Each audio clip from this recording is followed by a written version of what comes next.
김포공항 폐항이죠. 사실 이전이라고 말하지만 이전이 아니라 원주나 청주로 가서 타라고 하는 것은 김포공항 폐항입니다. 김포공항의 폐항 이후에도 제주 관광 수요에는 변함이 없을 것이다. 말도 안 되는 얘기입니다. 수요와 공급의 기본 논리도 모르는 그런 무식한 발상입니다. 전국을 이렇게 헤집어 놓으면서 본인 선거에만 몰두하는 이런 사람이 어떻게 대통령이 되려고 했고 이제는 국회의원이 되려고 하는지 참 개탄스럽습니다. 국민의힘 오세훈 후보, 국민의힘 정치인들이 김포공항 기능을 인천공항으로 통합하면 제주도 관광 경제가 나빠진다. 여러분, 김포에서 이륙하면 제주 관광 잘 되고 인천에서 이륙하면 제주 관광이 잘 된다. 이게 말이 되는 소리입니까, 여러분?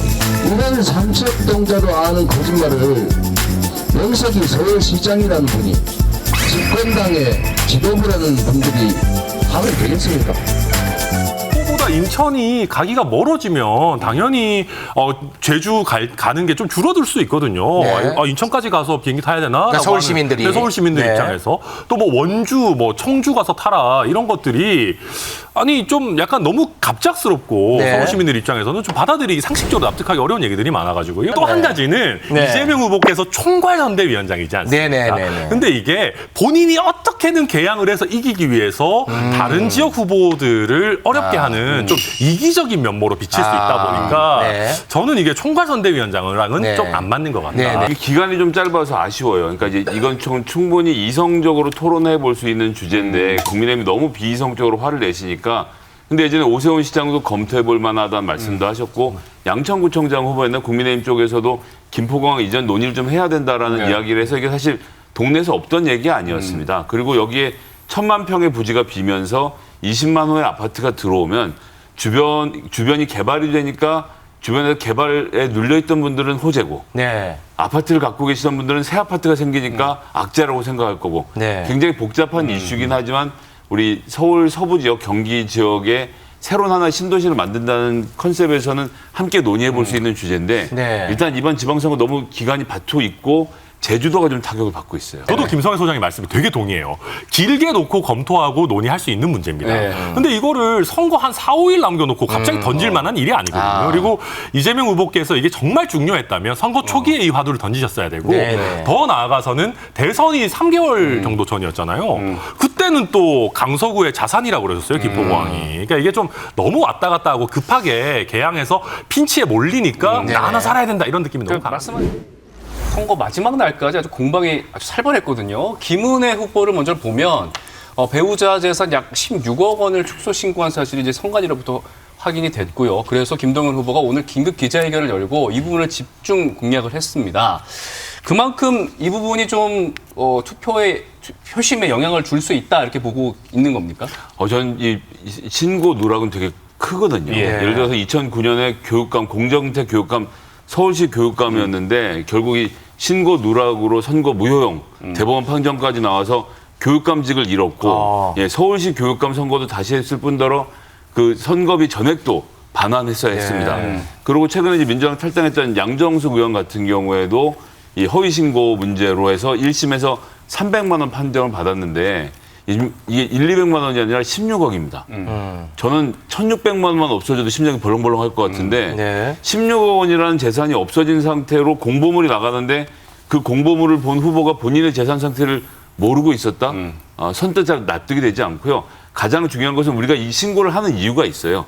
매년 변동이 얼마나 되는 건지를 봐서 이 사람이 혹시 잘못된 치부를 하지 않나. 이것들을 시민들이 감시할 수 있게 하는 건데 치부라는 거 우리가 생각할 때 1, 2억 정도잖아요. 16억의 오차가 있는 신고다? 이건 기본적으로 공적인 감시를 할 수 없는 액수라고 생각합니다. 네. 천하람 위원장님. 네, 이거 저희 입장에서도 별로 좋은 이슈는 아니죠. 근데 당내에서 막 그렇게 이걸 무겁게 받아들이지는 않는 분위기인 것 같던데요. 근데 뭐 저희 입장에서도 저도 뭐 160만 원만 없어져도 네. 마음이 벌렁벌렁한 거니까. 네.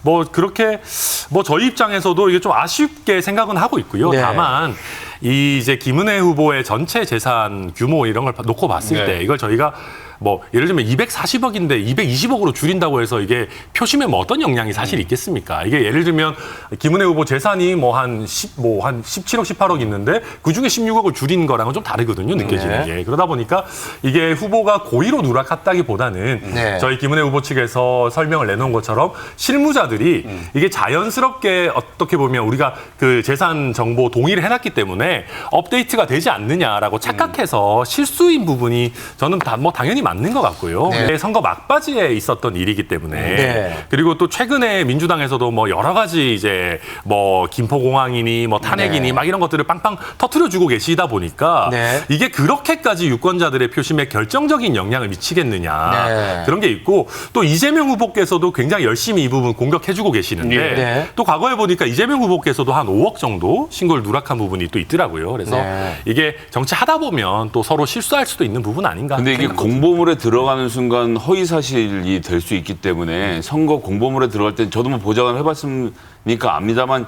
이거 굉장히 세심하게 따지거든요. 이거 네. 틀리고 보장하는 책임을 묻는다? 그럼 이제 경기 도정도 제가 보기에는 도정 책임도 보좌관한테 물으실 분이라서 그 부분에 대해서 국민들이 조금 납득하시기 어려울 것 같아요. 아유, 근데 뭐 그렇게까지 그러진 않으시겠죠. 자, 김동연 후보가 이렇게 이제 공세를 취하니까 김은혜 후보 측에서 캠프 측에서 김동연 후보를 고발을 했습니다. 기재부 장관 시절에 특정 업체에게 일감을 몰아준 거 아니냐 해서 이제 고발까지 했는데 이 건은 어떻게 보십니까? 뭐 일단 전체 액수가 2억 5천만 원이고요. 6차례 나눠서 선물에 들어간 거라고 하는데 그전에는 우체국에서 보내는 대로 보냈다라고 하죠.